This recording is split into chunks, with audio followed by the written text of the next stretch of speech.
Live from our 7 Tasmania studios, your nightly news with Kim Miller begins now.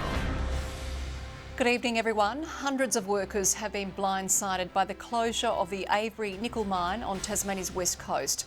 Plummeting prices blamed for the shock decision by administrators to shut down the struggling operation.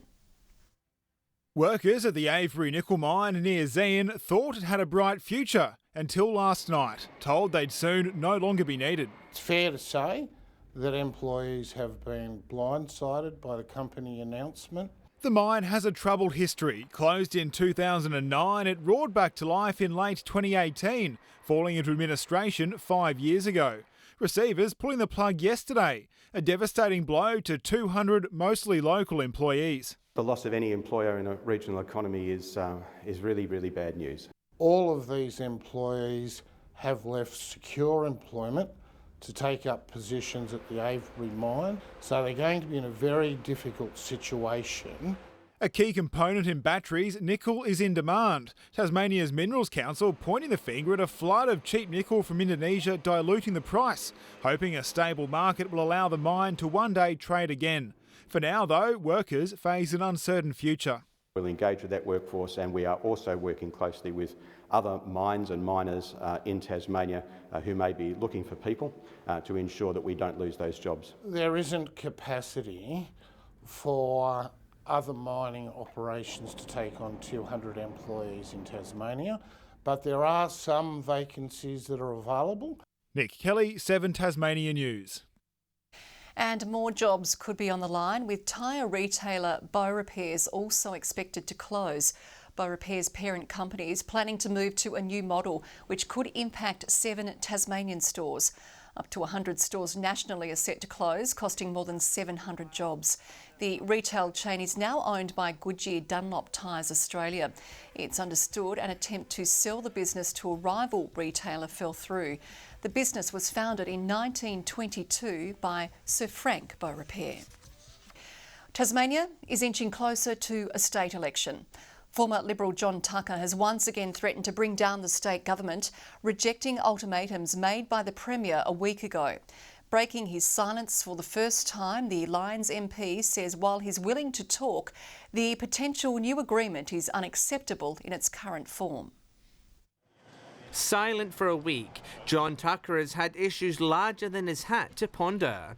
After examining the demands made by Jeremy Rockcliffe, the former Liberal was set to defy his former colleague. The Premier's confrontational approach is unnecessary. It is thumbing its nose at majority decisions of the Parliament. Far from impressed by a proposed new confidence and supply agreement, which would bind them closer to the government. The terms of the Premier's letter last week were so extreme that I can only conclude he has already decided to go to an election. Saying he's followed the current agreement religiously, Mr Tucker claims the government has refused to follow the will of the Parliament, citing the Animal Cruelty Task Force, an announcement of the site for the Tasmanian AFL team's headquarters. Despite neither of those two issues forming part of his current deal, he's once again threatened a no-confidence motion. Will not provide continued confidence and supply to a government which seeks to impose minority rule over the majority. The Premier digging his heels in, saying his position has not changed since last Thursday, but also offering an olive branch, adding he's looking forward to tomorrow's meeting. Mr Tucker claims he is willing to talk, but at the same time he also made 2 areas non-negotiable. But it would need to be on the basis of the deal agreed in May last year, together with the matters outlined in my letter on January 12th. Lara Alexander, who faces the same ultimatum, has backed her fellow crossbencher. I think they pretty much don't reflect my sentiments, which I've made them very clear last Friday. As government ministers rallied behind their leader. In everybody's interests, we want certainty and stability in our government, in our Parliament. Labor laying the blame for this crisis on Jeremy Rockcliffe. He's not been able to manage relationships, and now we've got quite a serious and farcical situation where independents are calling the shots. As the Greens once again lament the situation. All we're seeing is more politicking instead of focusing on the most serious and important issues. All that's left now is for the Premier, Mr Tucker and Mrs Alexander to meet and thrash out their differences. The electorate in the meantime can only watch on. They're not interested in the distraction of politicians talking about themselves. I am hopeful that it will be fruitful going forward. And John Hunt joins us now from Parliament House. John, when do the disgruntled MPs meet with the Premier? Kim, the Premier and the two independents are due to meet tomorrow afternoon and discuss a way forward for their fraying relationship. Now, while it is a pivotal chat for the future of the government, the meeting is far from unusual. The two independents currently meet weekly with Jeremy Rockcliffe as part of the current confidence and supply agreement. But the circumstances of tomorrow's sit-down have been questioned. With the Premier in Hobart tomorrow, it will be held at lunchtime and had initially been scheduled as a video conference. However, Lara Alexander and Mr Tucker will instead travel to Hobart for a face-to-face conversation with Premier Rockcliffe. I think to me it's an indication that the Premier has come to a conclusion himself and he's already got his own strategy in mind. Now, there's no indication yet about how it will pan out one way or another following tomorrow's meeting, but there's no doubt Tasmania's future hinges on whether the trio can thrash out their differences, Kim. A lot will happen tomorrow afternoon. Be interesting what we'll be talking about. Thank you very much there, John. Tasmanian paramedics will have a maximum 1 hour to transfer patients into the emergency department under new rules being introduced next month. The Health Minister says the move will free up more ambulances from hospital ramps. 3/4 of all patients are currently being transferred in under an hour. The Nurses Union has previously raised concerns over the measure, saying it could result in unmanageable and unsafe workloads for hospital staff.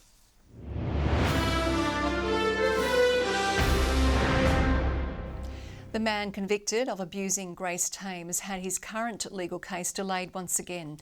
Nicholas Bester is facing 3 counts of allegedly using a carriage service to menace, harass or cause offence to Ms Tame.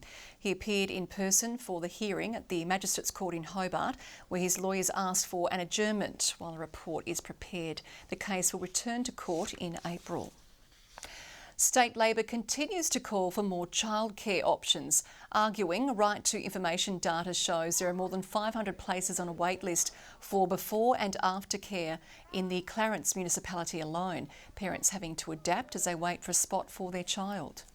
I was able to change jobs to more flexible working from home. However, as a result of no after-school care, I now am either working 10-hour days or just not having a lunch break because that time is taken to pick him up. If there are any capital costs or other things that the state government could contribute to work in hand with the sector to provide more childcare options, they should.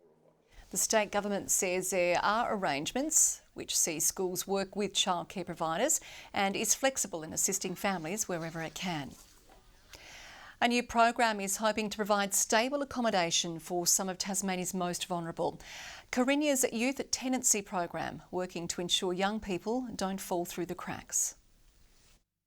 In a time of record high property prices and a historically tight rental market, finding safe and affordable accommodation can be an insurmountable challenge for some of our young people. If you're under 18, it's very difficult to sign a lease on a property in a private rental, and the private rental market is unaffordable for young people now.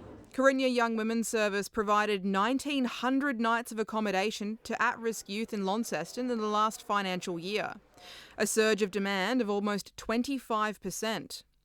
COVID has been blamed for some of the surge. I think also the increase is coming from cost of living pressures, family breakdown, and the increasing levels of mental health that are being reported in young people as well. A new program hoping to provide longer-term help to those who need it most.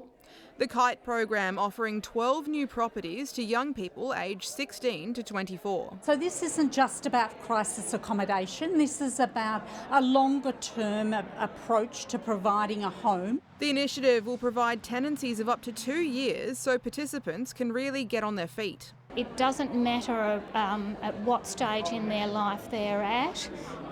We look to provide wraparound support to address the issues that are presenting. The Tasmanian Community Fund is putting up the cash for the program's first 3 years. The group's main focus, education. If you are without a home and without a bed of a night, it is really hard to stay engaged in learning. Turning the key on a better future. Annie Green, 7 Tasmania News. UTAS Stadium has taken the next step in its $130 million redevelopment. Launceston City Council voting to transfer ownership of the iconic venue into state government hands. The city's mayor says stadium upkeep costs millions of dollars a year. It's taking away that financial investment from just the Launceston ratepayer base and spreading that more evenly around the state, being a state-owned asset. The transfer will be finalised after further negotiations with Stadiums Tasmania and consideration of any objections. Thousands of students have kicked off a new school year, bounding through the gates as first term commences. While many were happy to return, cost of living pressures still linger among parents and carers. There were some very important items on the agenda for these Punchbowl Primary School students ahead of another big year of learning. Lunch and recess. Definitely. Learning and playing outside. Playing with my friends. Term 1 getting underway as 60,000 Tasmanian public school students made their way to classrooms. Maths. Why is that? Because it's just fun to do all the equations. I like maths too. For Springfield Gardens Primary School, the preppies weren't the only new additions, with a $2.4 million redevelopment to the multi-purpose hall, new support spaces and a new art display. This has just made us all feel so positive, and just a reason to be at school on its own. But the return isn't without some challenges. Educators across the state still struggling with low attendance rates. It seems as though COVID might have impacted on that feeling of school's not important. Cost of living pressures also biting parents and carers. We've had the uniform shop open for a couple of weeks, the opportunity for them to come in and say, well, this is what I'd like. Obviously, there are some resources out there we can direct parents who really struggle with the cost of living. The state government's adamant there are arrangements in place for struggling families, with an assistance scheme to ensure that no public school student misses out on opportunities, even if a levy isn't paid. Our assistance has been targeted to those most in need. But we do again say, if you are struggling with any of those costs of getting kids back to school, talk to your school. Ruby Cairns, 7 Tasmania News.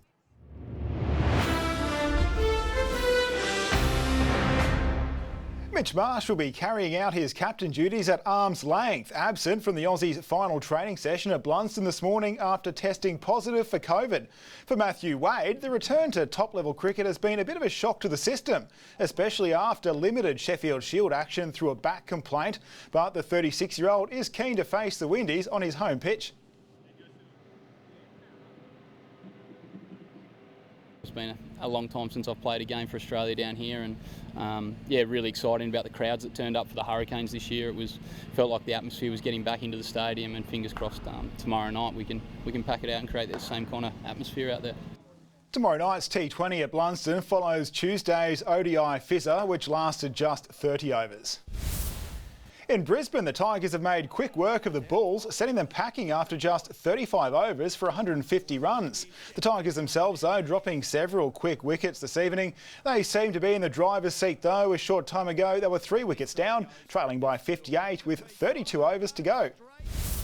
The CTPL Kookaburra Cup is up for grabs this weekend. South Hobart Sandy Bay came through with a late surge to make the final against Kinborough, who've been leading the ladder most of the season. Obviously a massive turnaround from sort of where we were this time last year. We sort of bottom, second last at the end of last year. So yeah, it's a massive credit to obviously the coaching staff. Bit of a transition in the team last 2 seasons, so to get back to the final stage again after a couple of years is, yeah, we're all very keen for it. They face off at the Twin Ovals 10:30 Sunday. Good evening. Hobart and Launceston both 23 today, Devonport 21 and Burnie 20. Ooze, after a cool 7 overnight, put on an extra 20 degrees to be the top, along with Bushy Park and Campania. Grove 26, St Helens and Friendly Beaches 24, Flinders Island 23, Lowhead 22, King Island 21 and Strawn a top of 20. So not a bad day dished up today, not much cloud as we mostly saw sunny skies right over the state. No, the same over the tropics though, with heavy cloud bringing thunderstorms to the Territory in northern Queensland. Another small band of cloud sits over northern New South Wales. Tomorrow, that ever-present trough is still present. A cold front approaches Tasmania as the high centres over the Bight. The winds will start to tend more southerly tomorrow, and with a bit of grunt, blowing up to 30 knots with swells to 4 metres in western and southern waters. So we do have a strong wind warning that applies from Stanley to Flinders Island, including Banks Strait, and also from St Helens Point down and around to Low Rocky Point. Hobart 23 tomorrow and partly cloudy. Huonville a top of 21 and 24 for Campania. Launceston a high of 29 and partly cloudy, mostly sunny for Devonport, 26 the maximum, 27 for Georgetown. Burnie expecting 23, a mostly sunny day. The chance of a shower for Strawn, 18 the top and 24 for Wynyard. St Helens a high tomorrow of 24, mostly sunny. Bit of cloud over Swansea, but 25 degrees and 23 the high for Port Arthur. On Saturday, fine apart from light morning showers over the northwest. Another fine day and getting warmer on Sunday. Temperatures pushing past the mid-20s.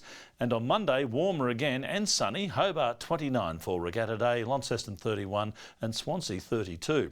None of that quite as warm as Perth tomorrow, just a gentle 41 there. Sunny and 29 in Adelaide, 22 the top in Melbourne, partly cloudy over Sydney and a shower and 29 in Brisbane. Sunny and 21 in Hobart, fine in Launceston 22 and 22 in Devonport right now. I love seeing some great weather ahead of us, Kim, looking good. It is, because school's gone back, good weather's coming. That is all your news for now. I'll be back later with updates. Thanks for joining us. Good night.